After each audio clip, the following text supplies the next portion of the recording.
On repart. Julie, tu voulais parler de croissance? Non, parce qu'effectivement, ce débat sur la croissance, j'étais frappée en regardant le programme des rencontres d'Aix. Donc c'est les rencontres du Cercle des économistes. Cercle des économistes, voilà.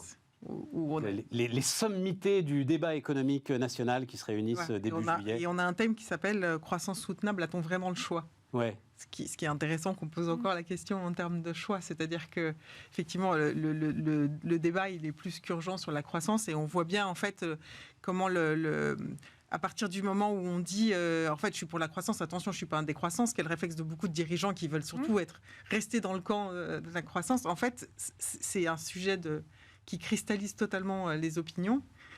Sachant que les défenseurs de la décroissance disent en fait on n'est pas pour la récession, on est pour la décroissance, c'est-à-dire un projet de société qui soit organisé dans lequel on fait le choix de prioriser ce qui est de la croissance, de la croissance soutenable précisément, et qu'on se désengage des autres volants qui sont de la croissance toxique ou de la croissance qui dépasse les ressources planétaires. Mais c'est pas de la décroissance ça, Julie. Enfin, pardon, mais puisque tu voulais en parler, tu es beaucoup trop gentille avec les décroissants pour peu que j'en parle. Moi, ce que j'entends du discours sur la décroissance, c'est pas de la croissance soutenable, c'est de la décroissance. Donc ça veut dire qu'on va briser, casser, avec violence, tout ce qui, de près ou de loin, pourrait en fait fabriquer cette croissance soutenable. Tout le débat sur le nucléaire, à mon avis, il est là.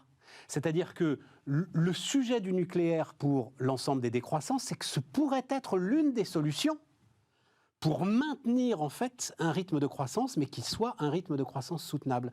Tout le sujet sur les OGM, sur la recherche agricole, sur détruire les plants qui utilisent moins d'eau, c'est exactement la même chose. Et en fait, ils veulent détruire le système de croissance. En fait, la plupart des thèses de décroissance, c'est une phase de décroissance qui est une phase transitoire pour arriver à une situation de post-croissance, avec cette post-croissance qui est l'idée d'avoir une croissance qui s'intègre dans les limites planétaires.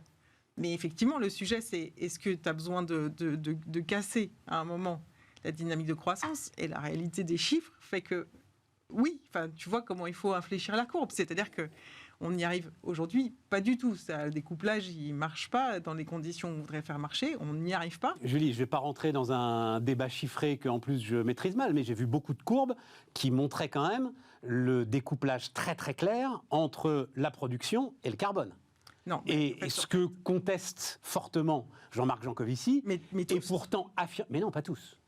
Tu sais pas démontrer, tu sais démontrer à l'échelle d'un pays, mais c'est jamais global, c'est jamais absolu, c'est jamais des courbes qui sont, ça suffit à l'échelle d'un pays quand même, c'est pas mal à l'échelle d'un pays. Sauf si tu importes...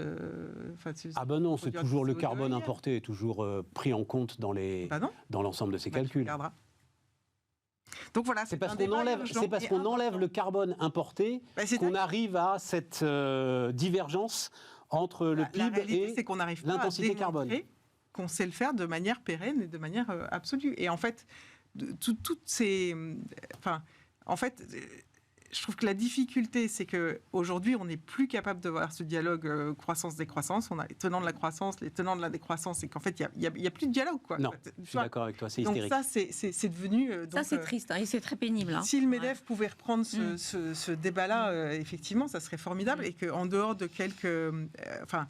et pourtant, en fait, le sujet, il est très simple, c'est de trouver un modèle de développement qui s'intègre dans le cadre des limites planétaires. En fait, la manière de mettre tout le monde d'accord, c'est d'arriver à dire ça. C'est-à-dire que tout le monde sait déconstruire le concept de la croissance aujourd'hui, tel que le font les décroissants. C'est pas compliqué d'expliquer que le PIB est un indicateur qui mesure très mal la réalité du bien-être, des inégalités sociales, des solutions, des externalités. Mais bien sûr. Donc ça, tout le monde est d'accord là-dessus. La seule chose, c'est effectivement comment on donne des nouveaux indicateurs de pilotage de la croissance économique à tous les niveaux, qu'on sache l'évaluer. Ça, Julie, c'est un sujet, alors là, pour le coup, vieux comme depuis que je réfléchis à l'économie. Donc ça, c'est un sujet qui, dans les manuels d'économie sur l'imperfection du PIB, ça fait 50 ans que ça dure. Un accident de la route est une bonne nouvelle pour le PIB. Voilà. Donc ce débat-là, en fait, tout le monde l'a tranché. On est tous d'accord là-dessus. C'est pour ça que non.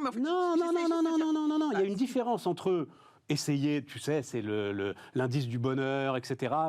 Avec mon ami Emmanuel Le Chypre, on avait essayé de lancer ça à BFM Business il y a 5 ou 6 ans. C'est quand même très très compliqué à mettre en place, mais ça n'a rien à voir avec ce que j'entends moi autour de la décroissance, qui est une modification profonde. Et fondamentalement, c'est tous ceux qui refusent l'économie de marché, en fait, qui s'engouffrent par cette voie-là dans le débat public, où ils avaient disparu, et qui est une modification profonde de nos modes de vie. Le calcul du PIB n'amène pas une modification profonde de nos modes de vie. Au contraire, il veut essayer de mieux prendre en compte ce que sont nos modes de vie aujourd'hui. Oui, pour mieux se rendre compte qu'il y a un problème. Il y a un problème. Mais je pense que... on pourrait essayer de poser le problème de façon un peu plus concrète et immédiate, parce que sur des grands débats sur la croissance, décroissance, je pense qu'on a peu de chance, effectivement, comme vous le disiez, de réconcilier les parties. Mais se poser la question de qu'est-ce que ça veut dire la croissance durable, soutenable, etc. Et qu'est-ce que ça veut dire à l'échelle planétaire? Parce que c'est d'abord un sujet aussi de partage au niveau du monde, oui, et des populations. Et ça, c'est un sujet quand même très très compliqué compte tenu de la cartographie que nous avons des parties prenantes. Donc, et je pense qu'il y a non seulement de la pédagogie à faire sur ces sujets-là, mais il y a un vrai travail de réflexion qui va au-delà de ce que font la plupart des entreprises aujourd'hui, qui essaient de contrôler leurs émissions carbone, et de se poser la question de c'est quoi mon modèle. Donc s'il y a un livre sur ces sujets-là, je trouve que c'est intéressant. Ça amène une pierre à l'édifice. Donc il faut amener des choses très concrètes, parce que quand on n'est que au niveau des concepts, je crains qu'on ne soit pas du tout réconciliable. Enfin, moi, je pense qu'il faut vraiment... Et juste pour nous ramener à... Et c'est pour ça que c'est un sujet du MEDEF, parce qu'il devrait être en contact avec la réalité. Ouais, et du dialogue social.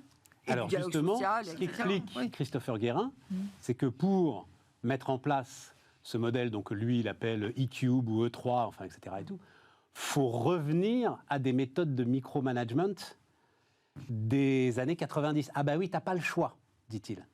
T'as pas le choix parce que effectivement, c'est chaque opérateur qui à un moment doit modifier, ou chaque commercial qui doit modifier la façon dont il négocie, qui doit modifier sa façon de faire, qui doit modifier ses priorisations par rapport aux clients, qui doit modifier ce qu'il dit aux clients, ce qu'il promet aux clients, les délais qu'il promet aux clients. Enfin voilà, c'est tout ça qui doit être transformé en profondeur. Donc effectivement, c'est pas mal dans une entreprise comme Nexans qui se demandait si elle allait survivre. Et donc, parce que pour eux, c'est vital. Voilà, tout le monde, en fait, c'est là où je trouve le bouquin un peu... bon, mais on en parlera jeudi. Donc tout le monde, finalement, est assez volontaire pour rentrer dans un modèle qui, tout à coup, redonne de la pérennité à l'entreprise. Chez Total, ça va peut-être plus compliqué, quoi. Voilà. Non, à la limite, chez Total, c'est moins difficile. C'est moins difficile parce qu'ils sont tous aussi... Ça peut être très compliqué dans une compagnie aérienne. Oui, voilà, par exemple. Dans un prestataire qui propose des vacances à l'autre bout du monde. Ouais. C'est existentiel. Là, c'est vraiment profondément existentiel. Mais c'est un enjeu de dialogue social, c'est un sujet d'engagement des collaborateurs. C'est ce que disait Bénédicte de manière très claire. En fait, moi, j'avais suivi un peu un syndicat qui avait essayé de se monter, qui s'appelle le Printemps écologique, et qui dit on veut une thèse sociale et écologique, et pas juste tout passer au prisme du social d'abord. Et en fait, il y a une énorme barrière à l'entrée quand même, donc la loi a dû favoriser ça, mais on a besoin aussi de ce type de force syndicale. Et aujourd'hui, on voit en fait, des mouvements de collaborateurs fleurir, parce que c'est les collectifs, donc des mouvements spontanés de collaborateurs qui veulent faire accélérer leur boîte et faire transformer leur boîte. On voit les shifters, on voit les fresqueurs, ceux qui ont fait la fresque du climat. Tout ça fait des communautés assemblées de collaborateurs qui sont dans l'entreprise et du coup, évidemment, qui ont des attentes qu'elles remontent puisqu'elles sont mobilisées, elles agissent, etc. Elles se fédèrent maintenant. Et donc, il y a des choix et des choix qui ne sont pas simples et qui doivent évidemment faire l'objet d'un dialogue social. Mais c'est-à-dire que là où on va avoir beaucoup de mal, parce que c'est de toutes les thèses de décroissants, etc., le moment où le bas blesse, c'est comment une société débat démocratiquement d'une allocation de ressources. Enfin, c'est le coup des 4 billets d'avion de Jean-Marc Jancovici. Comment on fait pour se mettre d'accord là-dessus à l'échelle d'une société? C'est ultra complexe. Comment tu le fais à l'échelle d'une entreprise? Et là, je pense qu'à la limite, si tu avais 2 générations pour le faire, tu pourrais toujours discuter. Mais en plus, il faut le faire en 3-4 ans. Il faut le faire rapidement, ouais. Mais c'est passionnant. Enfin, c'est passionnant. Mais et qu'est-ce que tu mets Étienne Vasmer est venu nous voir récemment. Étienne Vasmer, donc c'est un économiste, spécialiste d'ailleurs du marché du travail, entre autres, qui enseigne à Abu Dhabi. À l'antenne de la New York University qui est à Abu Dhabi. Lui, il a donc des étudiants philippins, indonésiens, indiens, pakistanais.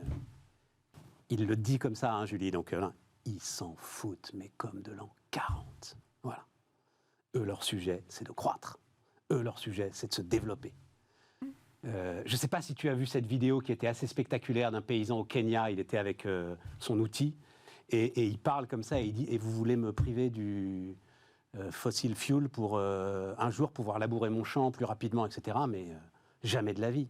Dès que je peux avoir un tracteur, j'aurai un tracteur. » Donc, comment tu alignes les deux ? Mais c'est ça le vrai sujet. C'est ça le partage. vrai sujet.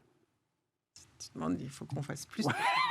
On les laisse croître eux, c'est sûr. C'est le sommet de Paris. On essaye aussi de faire des choses. Tiens, Julie, puisque c'est Matthias Vichra qui, devant moi, a eu cette expression que j'ai trouvée très intéressante. Après l'État-providence, c'est l'heure de l'entreprise-providence. Alors, j'ai 2-3... Geoffroy Roux de Bézieux dit aussi les chefs d'entreprise ont tendance à fuir les hommes politiques dans le lobbying à l'ancienne, mais à intervenir de plus en plus sur les sujets de société, à positionner l'entreprise sur ce sujet et en fait à trouver eux-mêmes un certain nombre de réponses. Et l'exemple qui était donné dans ce que je lisais, c'était les 12 jours de congé que donne Carrefour pour l'endométriose. Ouais. Donc on n'attend pas, en fait, on n'attend plus que ce soit la Sécu qui propose ça, etc. Et donc, Matthias Vichra dit, on va vers l'entreprise-providence, où on va se saisir des sujets de la société et on va essayer d'apporter à nos collaborateurs les solutions que l'État ne peut plus apporter. Voilà. C'est la même discussion qu'on a eue tout à l'heure, c'est focus client, focus RH. L'entreprise protectrice de ses collaborateurs, c'est un truc qui existait dans la fin du siècle dernier. Hein. C'est ça, on en revient on revient à aux mines, de finalement, choses et où aux grandes forges. l'entreprise doit apporter un certain nombre d'abord de services, d'aides, parce qu'elle considère d'abord que c'est bien pour ses collaborateurs, et de réponses, parce qu'il y a aussi une attente sur ces sujets-là. Moi, je ne pense pas que ce soit... alors ça a une connotation sociétale, parce que c'est la façon de communiquer aujourd'hui, mais c'est rien de différent de ce que l'on faisait probablement dans les années 80 ou les années 70. Tu vas rentrer dans davantage d'intimité quand même, hein. Moi j'ai en tête certains exemples où on éduquait les familles des collaborateurs, où on a rapporté des services à la santé. J'avais une mère qui était monitrice d'enseignement ménager. Elle était dans une entreprise qui formait les familles des collaborateurs à l'économie domestique. Hein ? Ça, c'était une politique sociale des années... ça s'est terminé en 68, évidemment, tout ça a été balayé. Voilà, c'est ça. Et dans les 68, années 50, après-guerre, il y avait des entreprises très sociales qui faisaient ce genre de choses. Donc, cette espèce de cocon, c'est pas nouveau. L'idée n'est pas nouvelle. Je comprends. La façon de la mettre en œuvre, elle correspond au monde d'aujourd'hui, c'est tout. Pour moi, c'est focus collaborateur. Ouais, c'est aussi lié au fait qu'il y a plein d'institutions qui jouent plus leur rôle. Il y a l'Église, l'éducation nationale, en fait, et du coup, l'entreprise, elle se saisit d'un certain nombre de sujets de société et dont elle doit s'occuper. Donc, elle s'occupe d'inclusion, elle s'occupe... Inclusion, et inclusion peut aller jusqu'à apprendre à lire, tu as raison, hein, apprendre à lire et à écrire. Elle s'occupe de la santé mentale, on en a parlé. De la vie du collaborateur en dehors du moment du travail. Exactement. Et ça, c'est quand même une évolution assez significative, en tout cas... Je trouve, par rapport à une période où on disait les questions personnelles n'intéressent pas l'entreprise et vous les laissez au vestiaire. Et aujourd'hui, les collaborateurs attendent que l'entreprise prenne en charge les moments de la vie qui ont un impact sur le travail. Donc, les fameux 3M de la femme, hein, puisqu'on parlait d'endométriose, qui sont les menstruations, la maternité, la ménopause, hein, qui sont 3 moments clés finalement de la vie de la femme qui ont un impact sur sa productivité, pardon de le dire comme ça, et qui en fait sont attendus comme... ce qui donne une légitimité alors à l'entreprise de s'en occuper. Pour s'en occuper. À vrai dire, c'est pas la question de la performance qui est mise en valeur, c'est la question de l'intégration, et on est encore dans la question de la marque employeur. Mais moi, je trouve que l'entreprise est encore le seul lieu, est devenue le seul lieu parfois où on fait encore société, c'est-à-dire où on rencontre des gens qui sont différents de soi et avec qui on doit cohabiter. Il y a de ça. Et du coup, elle devient providence parce qu'elle doit traiter ces questions-là. Moi, je trouve pas ça si mal. Non, oh là là, mais certainement c'est pas pas. ce que je dis, hein. J'ai trouvé que la formule résumait parfaitement, en fait, ce qu'on ressentait, voilà, Après, l'entreprise toutes les Providence, entreprises... avec ce côté très, effectivement, forge du 19e, les corons des mines, on construit les maisons, on fait les mariages, On revient à des choses. on organise... On revient d'un mouvement de balancier parce qu'en fait l'État-providence, c'est l'État qui sort de son champ régalien pour aller dans le social et la prise en charge, etc. Et c'est vrai que du coup, en particulier en France, parce que c'est pas du tout vrai par ailleurs aux US où l'entreprise gère la santé de ses salariés depuis longtemps, etc. Mais c'est vrai que je pense qu'en France, du coup, le sujet du social pour l'entreprise était quand même très limité à ses employés. Et uniquement ses employés. Parce que l'État avait pris toute la place. L'État faisait le reste et gérait le reste. Et les entreprises n'avaient pas forcément envie de s'en charger. Tu as raison.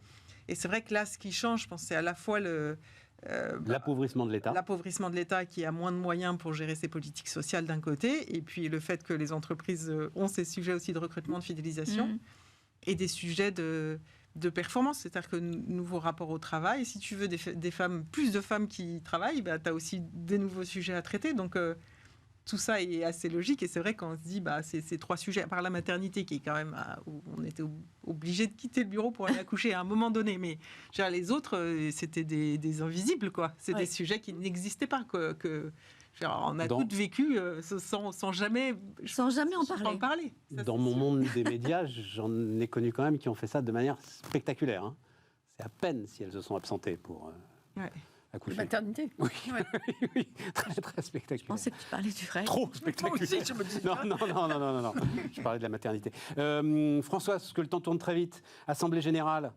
Beaucoup de bruit pour rien, titrait les Échos récemment pour évoquer les différents séons qui se multipliaient partout. La radicalisation des opinions, écrit Bénédicte Hautefort, qu'on peut saluer d'ailleurs, qui fait un travail depuis des années sur les assemblées générales et la représentation notamment des petits porteurs. La radicalisation des opinions pousse petits porteurs et investisseurs institutionnels dans le camp des managements. C'est ce que tu constates ? Non. Je ne crois pas. Je crois simplement que... on a là aussi un phénomène de maturation sur des pratiques qui se sont mises en place relativement récemment. Il y a un peu de technicité sur ces sujets-là, c'est-à-dire que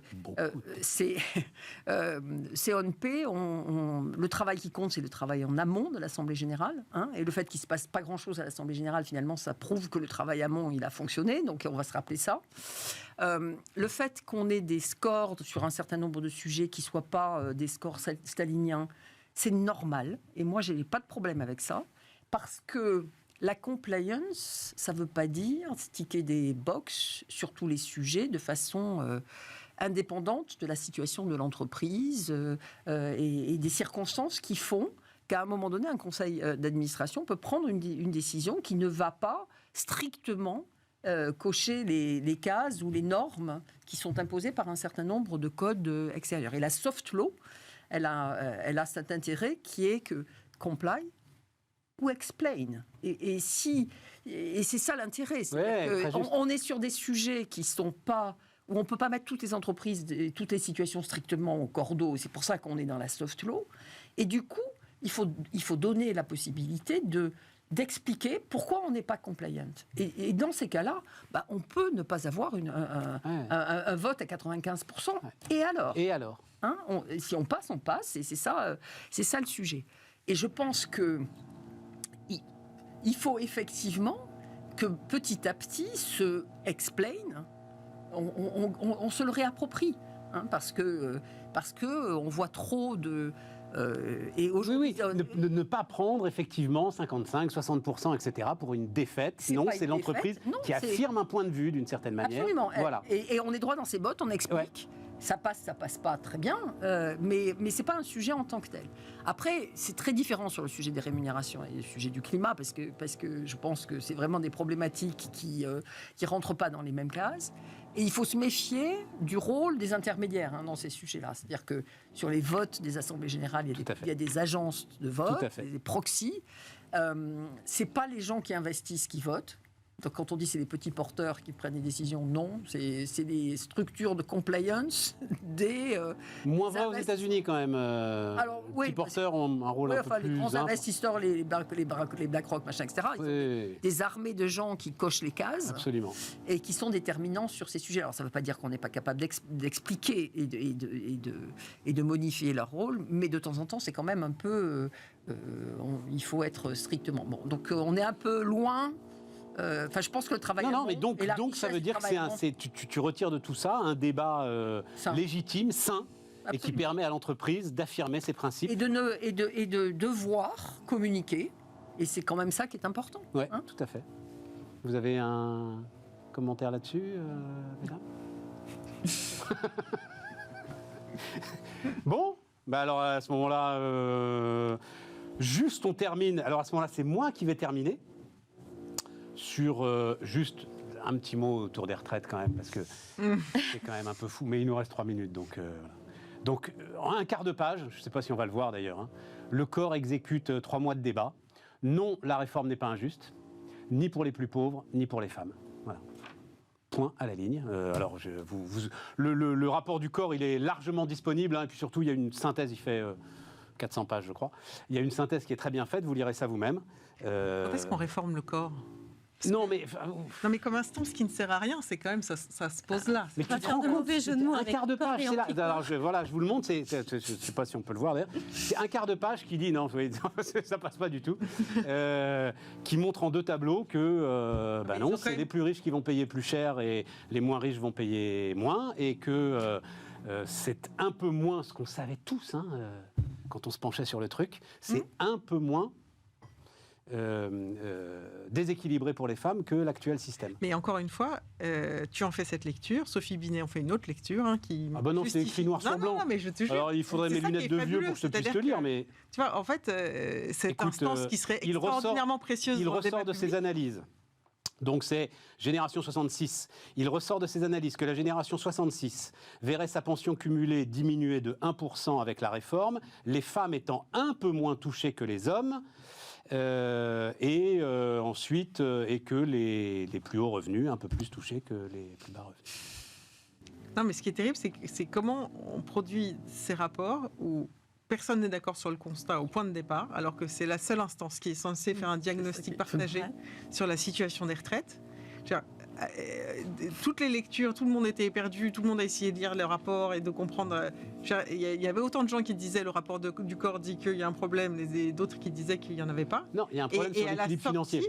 Il est temps qu'ils s'en rendent compte, le corps. Mais sur l'injustice, moi je parle juste de l'injustice. Oui, non, mais tu vois, et même dans ce qui en sort, c'est-à-dire que tu vois, on a un vrai sujet de. Enfin, moi je pense que dans le débat public, je prends souvent en référence les scénarios énergétiques d'RTE. Ouais. Qui, je trouve, ont fait un boulot formidable de mettre d'accord les gens qui pouvaient pencher sur la méthodologie, sortir des scénarios sur lesquels aujourd'hui tout le monde peut discuter. Ouais. Nucléaire, pas nucléaire, et sortir juste du débat entre ENR, nucléaire, où en fait les deux étaient en train de s'entretuer, alors qu'on a besoin des deux, et on a besoin des deux à fond.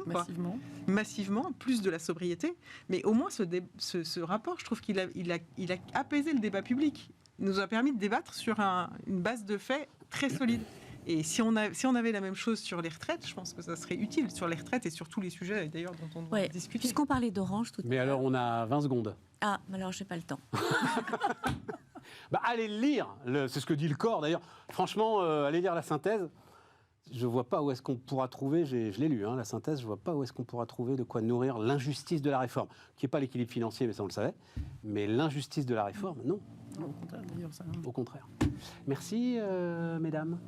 Merci à vous. Et donc, on continue cette discussion. Bertrand Martineau, Emmanuel Barbara sont avec nous demain. On continuera cette discussion sur le travail, et notamment grâce à l'enquête de l'Institut Montaigne. Contre les idées reçues, disait Bertrand à l'époque. On essayera d'aller encore un peu plus loin. À demain.